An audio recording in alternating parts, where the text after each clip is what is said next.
Hello students, welcome to चलो पढ़िबा। Students, आज आम देखा जो क्लास 10th रो थर्ड चैप्टर अच्छी परिवहन एवं संचालन को आम देखा। परिवहन एवं संचालन अच्छी परिवहन हूँ ट्रांसपोर्टेशन एंड संचालन हूँ सर्कुलेशन। तो थर्ड चैप्टर अच्छी थर्ड चैप्टर तो आम एटा को देखा। तो स्टूडेंट्स आमको सब्सक्राइब कर आम चैनल नाम हूँ चलो पढ़िबा यूट्यूब चैनल। ओके, आम क्लास 8 रु क्लास 10 एवं फोकस करुचु। तो आमर क्लास रेगुलारली पोस्ट होची आपण माने देखंतु वीडियो सब आउ जो गुड़ाक आउ जो दुईटा चैप्टर ही सारी से गुड़िक वीडियो मध्य आपण यूट्यूब रो प्लेलिस्ट रु मध्य मिल जिवो। तो आमे आपण पई बहुत परिश्रम करछु, तो आपण माने मध्य हमको सपोर्ट निहाती दरकार। तो आमे एबे आउ क्लास को बढ़िबा। ओके, तो एटा स्टार्ट करिबा परिवहन एवं संचालन अछि। तो फास्ट से कौन कही कि पढ़ी सब पढ़ी बुझा। ओके, जीवन धारण पर खाद्य व्यतीत प्रत्येक जीव अम्लजान आवश्यक करे। तो ऑक्सीजन टा निहाती आवश्यक होता है। बहुकोषी प्राणी शरीर में विभिन्न अंग साहाय्य खाद्य जल अम्लजान आहरण करती। माने अंग साहाय्य जो अच्छी बहुकोषी माने माने किस ना अंग साहाय्य खाद्य जल अम्लजान आहरण करती। उद्भिद माने परिवेश जल और विभिन्न पोषक अम्लजान अंगारकाम्ल आदि ग्रहण करथांती। संगृहीत पदार्थ मान परिवहन और संचालन संस्था द्वारा शरीर में गोटे स्थान रू अन्य स्थान को पहुंची थाए। संचालन ये जो संचालन संस्था द्वारा शरीर गोटे स्थान संचालन माने सर्कुलेशन हम। ओके, सर्कुलेशन एवं जो ट्रांसपोर्टेशन ट्रांसपोर्ट माने गोटे जगार आउ गोटे जगह को जीव। सर्कुलेशन मीन्स बॉडी रे पूरा चारिआड को एटा ये हो सर्कुलेशन कहे। या फल शरीर प्रत्येकटी कोष आवश्यक मुताबक खाद्य जल अम्लजान पाई विभिन्न जीवन प्रक्रिया संपादन करिबारे सक्षम होइथांती। ओके, उद्भिद तो उद्भिद माने परिवहन केरकम करती तो आम से देखा। फास्ट हूँ transportation transportation in plants. Okay, तो आम प्रथम अध्याय आलोचना करिछु जे उद्भिदर सबु अंश विशेषतः सबुज पत्र रे आलोक संश्लेषण प्रक्रिया संपादित होता है। जो पत्र रे एटी किस हुए, एटी लाइट रिएक्शन हुए। लाइट रिएक्शन हला परे सी हला को हमर खाद्य प्रस्तुत होता है। तो से कथा कही आम प्रथम अध्याय आलोचना कर सारिछु जे आलोक संश्लेषण प्रक्रिया केमती हुए एवं के रकम खाद्य पत्र तैयारी करे, पत्र को उद्भिदर रोषेई घर कहुए, ये सब कथा आम पढ़ीचु। यह फल सबुज उद्भिदर सौर शक्ति आलोक शक्ति को रासायनिक शक्ति रे परिवर्तन करता है। श्वेत सार प्रस्तुत करता है जोटा कि ग्लूकोज C6H12O6। उद्भिदटी तार परिवेश रु एथिपाई अंगारकाम्ल ग्रहण करता है। ओके, एथिपाई अंगारकाम्ल ग्रहण करे। आलोक संश्लेषण पर आवश्यक अन्य एक सरल उपादान जल को उद्भिदटी मृत्तिकार चेर साहाय्य ग्रहण करता है। तो जो यहाँ गोटे प्लांट। ओके, गोटे प्लांट प्लांट जो ये वाटर अच्छी ग्राउंड ग्राउंड माटी जो पानी टा नब कि चेर साहाय्य नेला।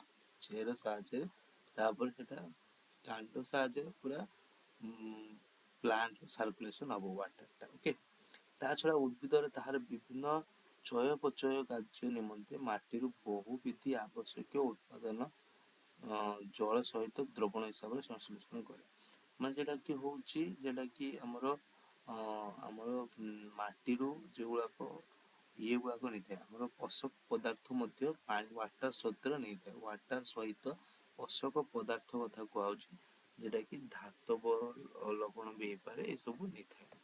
उदाहरण स्वरूप विभिन्न स्थल और सूक्ष्म पोषक मान जेटा कि सूक्ष्म स्थल मान पोषक पदार्थ। ओके, तापर देखिए उद्भिदर जल परिवहन। उद्भिदर जल परिवहन केमती माने कि हमर transport of water in plants माने ଉଦ୍ଭିଦରେ ପାଣି କେମିତି ଏଟା ସଞ୍ଚଳନ ହୋଇଥାଏ ସେ ବିଷୟରେ ଆମେ ଦେଖିବା। ଓକେ, ତ ଏଠି କହିଛି ଯୋଉ ଜଳ ଓ ଦ୍ରବୀଭୂତ ଧାତବ ଲବଣକୁ ଉଦ୍ଭିଦ ମାଟି ସହିତ ସଂଯୋଗ କରୁଥିବା ଅଙ୍ଗ ଚେର ସାହାଯ୍ୟରେ ଶୋଷଣ କରିଥାଏ। ମାନେ ଏଇ ଯୋଉ ଜଳ ସହିତ ଦ୍ରବୀଭୂତ ଧାତବ ଲବଣ ଯୋଉଟା କି ହଉଛି ସବୁ ଆଇରନ୍ ଫାଇରନ୍ ଗୁଡାକ, ଏସବୁ ଏମିତି ମାଟିରୁ କେମିତି ଯାଏ ନା ପାଣି ସହିତ ୱାଟର ସହିତ ମିଶି ଏଟାକୁ ଚେର ଦ୍ଵାରା ଯାଏ।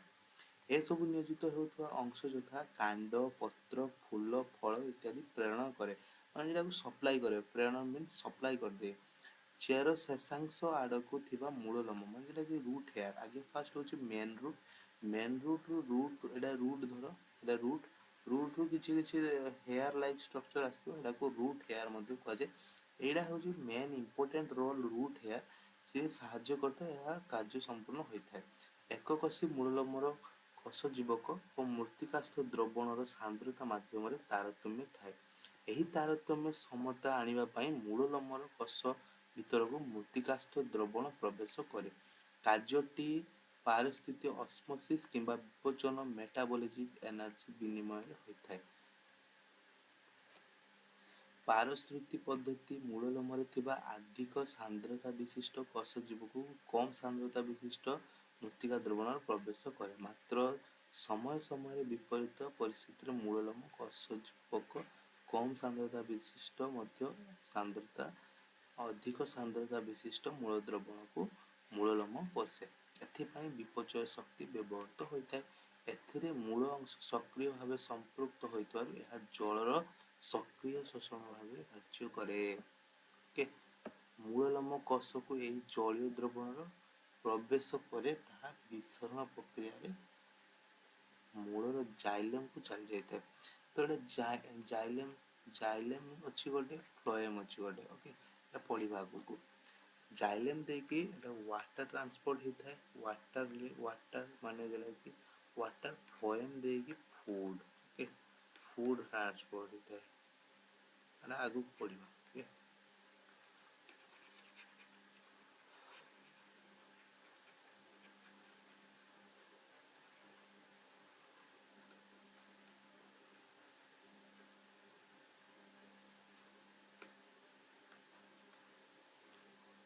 ଓକେ। ଜାଇଲେମଟି ଟିସୁର ବାହିକା ଭେସେଲ, ଟ୍ରାକିଡ ଇତ୍ୟାଦି ମୂଳଠାରୁ ଆରମ୍ଭ କରି ଗଛର ଅଗ୍ରଭାଗ ପର୍ଯ୍ୟନ୍ତ ପରସ୍ପର ସଂଯୋଜିତ ରହି ଏକ ଅବିଚ୍ଛିନ୍ନ ଜଳ ପରିବହନ ସଂସ୍ଥା ଗଠନ କରିଥାନ୍ତି। ତେଣୁ ଥରେ ମୂଳରେ ଜାଇଲେମ ଟିସୁରେ ଜଳ ଦ୍ରବଣ ପ୍ରବେଶ କଲେ ତାହା ଜଳର ଏହି ଅବଚ୍ଛିନ୍ନ ସଂସ୍ଥା ମାଧ୍ୟମରେ ଉଦ୍ଭିଦର ଯେକୌଣସି ଅଂଶକୁ ଯାଇପାରେ। ତେଣୁ ଜାଇଲେମ ଦ୍ଵାରା ପାଣିଟା ୱାଟର ଟ୍ରାନ୍ସପୋର୍ଟ କେପଟେ ହୋଇଥାଏ, ଜାଇଲେମ ଦେଇକି ହୋଇଥାଏ। ଓକେ,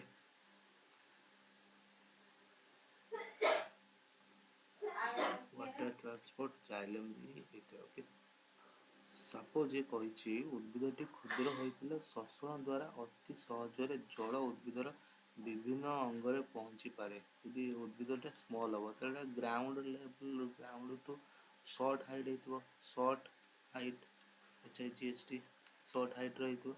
ତେଣୁ ଏହା ଉଦ୍ଭିଦର ମାନେ ଜଳ ଅତି ଜଲ୍ଦି ତାର ସବୁ ଜାଗାକୁ ସପ୍ଲାଇ ଅତି ଜଲ୍ଦି ସହଜରେ ହୋଇଥାଏ। ଏବେ ବଡ଼ ବଡ଼ ବୃକ୍ଷ ଗୁଡିକ ମଧ୍ୟରେ ମୂଳରେ ସୃଷ୍ଟି ହେଉଥିବା ଚାପ ସବୁ ଅଂଶକୁ ଏଟା ଜଳ ପରିବହନରେ ଆଦ୍ର ଯଥେଷ୍ଟ ହୋଇନଥାଏ। ସେଥିପାଇଁ ଗଛଟିକୁ ସ୍ୱଚ୍ଛଦନ ଚାପ ବା ଟ୍ରାନ୍ସପିରେସନ ପୁଲ ଭଳି ନିଷ୍କ୍ରିୟ ଶୋଷଣ ଉପାୟରେ ଅବଲମ୍ବନ କରିବାକୁ ପଡେ। ଏଠାରେ ଉଦ୍ଭିଦର ଜଳ ପରିବହନ ପାଇଁ ଉଦ୍ଭିଦର ଅଗ୍ରଭାଗ ବିଶେଷତଃ ପତ୍ରର ଉଚ୍ଛେଦନ ପ୍ରକ୍ରିୟା ଯୋଗୁଁ ଚାପ ସୃଷ୍ଟି ହୋଇଥାଏ। ତ ଉଚ୍ଛେଦନ ମାଧ୍ୟମରେ ଏଇଟା କେମିତି ହୋଇଥାଏ? ଉଚ୍ଛେଦନ ଗୋଟିଏ ଉଦ୍ଭିଦକୁ ଉପଯୁକ୍ତ ପରିମାଣର ଜଳ ପ୍ରାପ୍ତ ହେଉଥିଲେ ତାହାର ପତ୍ରରେ ଥିବା ସ୍ତମ୍ ମାଧ୍ୟ ଦେଇ ଅତିରିକ୍ତ ଜଳ କଣା ଜଳୀୟ ବାଷ୍ପ ଆକାରରେ ବାୟୁମଣ୍ଡଳକୁ ମୁକ୍ତ ହୋଇଥାଏ। ଯଦି ଗୋଟେ ସାପୋଜ ଗୋଟେ ପ୍ଲାଣ୍ଟ ଯଦି ଏକ୍ସଟ୍ରା କିଛି ଯଦି ୱାଟର ଏବଜର୍ପସନ କରିଗଲା through xylem by root and root hair, ଯଦି ଏକ୍ସଟ୍ରା ୱାଟର ଏବଜର୍ବ କରାଗଲା ସିଏ ସେଟାକୁ ବାୟୁମଣ୍ଡଳକୁ ମୁକ୍ତ କରିଦବ ଥ୍ରୋ କାହା ଦ୍ୱାରା ଏଟା ପତ୍ର ଦ୍ୱାରା କରିଦବ। ଷ୍ଟମ୍ର ଜଳକ୍ଷୟ ଜନିତ ଶୂନ୍ୟ ସ୍ଥାନକୁ ପୂରଣ କରିବା ପାଇଁ ପତ୍ରର ବାହିକାକୁ ଷ୍ଟମ୍ର ଜଳ ଆସେ। एपरि भाବରେ पत्रर कोषरू जलक्षय हेले से संशोधन चाप जोटा सक्शन प्रेशर सृष्टि होता है। यही चाप जल परिवहन संस्था निकट उपलब्ध होता है। तद्वारा उद्भिदटी मूलरू ताहार उपर अंश जल परिवाहित हुए। यह हूँ उद्भिदर निष्क्रिय शक जोटा कि पैसिव एब्जॉर्प्शन कहुए। जो उच्छेदन प्रक्रिया हम से उद्भिद जल और से द्रवीभूत धातव लवण ଶ୍ୱସନ और से गुड़िकर ऊर्ध्व परिवहन संभवपर होता है। ସେଥିପାଇଁ ସେଟା ଉପରକୁ ଯିବା ପାଇଁ ସମ୍ଭବ ହୋଇଥାଏ। ତ ଛଡ଼ା ଉଦ୍ଭିଦ ଶରୀରରେ ଜଳର ଏକ ନିରବଚ୍ଛିନ୍ନ ସଂସ୍ଥା ଗଠିତ ହୋଇଥିବାରୁ ଏହା ଉଦ୍ଭିଦ ତାପମାତ୍ରା ମଧ୍ୟ ନିୟନ୍ତ୍ରଣ କରିଥାଏ। ଷ୍ଟମ୍ ହେଉଛି ଉଦ୍ଭିଦର ଉଚ୍ଛେଦନର ମୁଖ୍ୟ ଅଙ୍ଗ। ଷ୍ଟମ୍ ଯେଉଁଟାକି ଏଇଟା ହେଉଛି ମାନେ ଏଇଟା ଏକ୍ସଚେଞ୍ଜ ହେଇଥାଏ। ଏକ୍ସଚେଞ୍ଜ ହେଇଥାଏ ଗ୍ୟାସିୟସ୍ ଏକ୍ସଚେଞ୍ଜ ମଧ୍ୟ ଏହି ଦ୍ୱାରା ହୋଇଥାଏ। ଗୋଟେ ଷ୍ଟମ୍ ଦ୍ୱାରା ମଧ୍ୟ ହୋଇଥାଏ।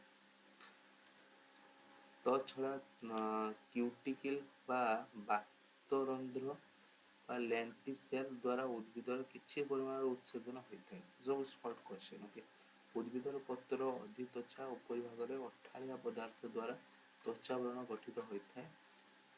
ଉଚ୍ଛେଦନର ଏହି ନିୟନ୍ତ୍ରଣ କରୁଥିଲେ ସୁଦ୍ଧା ଏହା ମାଧ୍ୟମରେ ଜଳୀୟ ବାଷ୍ପ ଆକାରରେ ଉଦ୍ଭିଦରୁ ବଳକା ଜଳ ନିର୍ଗତ ହୋଇଥାଏ। କାଣ୍ଡ ଓ ଫଳର ବାତରନ୍ଧ୍ର ଦେଖିବାକୁ ମିଳିଥାଏ। ବଡ଼ ବଡ଼ ଗଛର ବକଳରେ ଏହା ଅତି ସୂକ୍ଷ୍ମ ଖୋଲା ଅଂଶ ଭାବେ ବଢ଼ି ବାହାରି ଆସିଥାଏ। ଏହା ସାହାଯ୍ୟରେ ଅଳ୍ପ ପରିମାଣ ଉଚ୍ଛେଦନ ସଂଘଟିତ ହୋଇଥାଏ। ତ ଆମେ ଏତିକି ପଢ଼ିଲୁ। ସେଠି ତାପରେ ପୋଷକର ପରିବହନ କେମିତି ହୋଇଥାଏ ଏ ବିଷୟରେ ପଢ଼ା ହେବ। ପରିବହନର ପ୍ରକାର ଭେଦ ଆପୱାର୍ଡ ଟ୍ରାନ୍ସପୋର୍ଟେସନ ଡାଉନୱାର୍ଡ ଅଛି ଲେଟରାଲ ঊର୍ଧ୍ୱ ପରିବହନ ପାର୍ଶ୍ୱ ପରିବହନ ନିମ୍ନ ପରିବହନ ଏସବୁ ଆମେ ପଢ଼ିବା। ଆଉ ଗୋଟେ ଅଛି ତିନିଟା ଅଛି ଓକେ।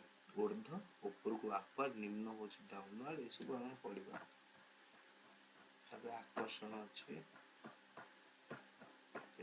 ପଢ଼ିବା। ଫାଷ୍ଟ କିଛି କ୍ୱେଶ୍ଚନ୍ ଦେଖିଦେବା। କ୍ୱେଶ୍ଚନ୍ ଅଛି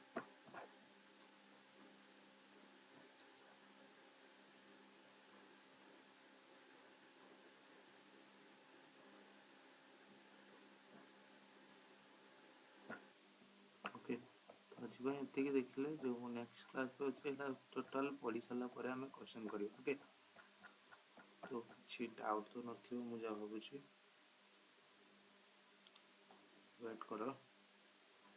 ତ ଆମେ ଯେଉଁ ପଢ଼ିଲେ ତାର କି ପଏଣ୍ଟସ୍ ଗୁଡ଼ାକ ଆମେ ଟିକେ ଡିସ୍କସ୍ କରିନେବା ଓକେ।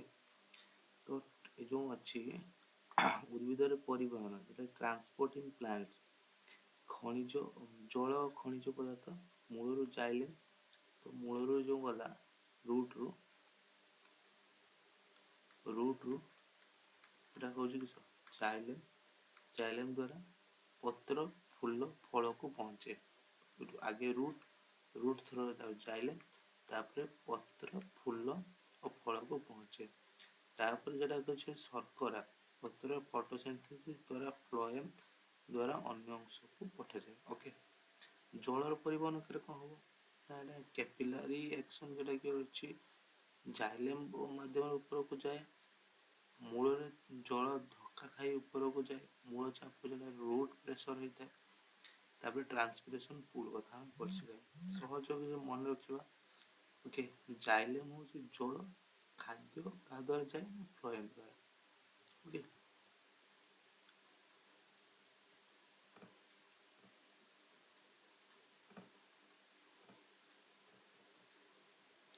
ତ ଆମେ ଏଠି ପାଞ୍ଚଟା କ୍ୱେଶ୍ଚନ୍ ସେଠି ପଚାରିବା। ତ ପାଞ୍ଚଟା କ୍ୱେଶ୍ଚନ୍ କହୁଛି ୱେଟ୍ କର।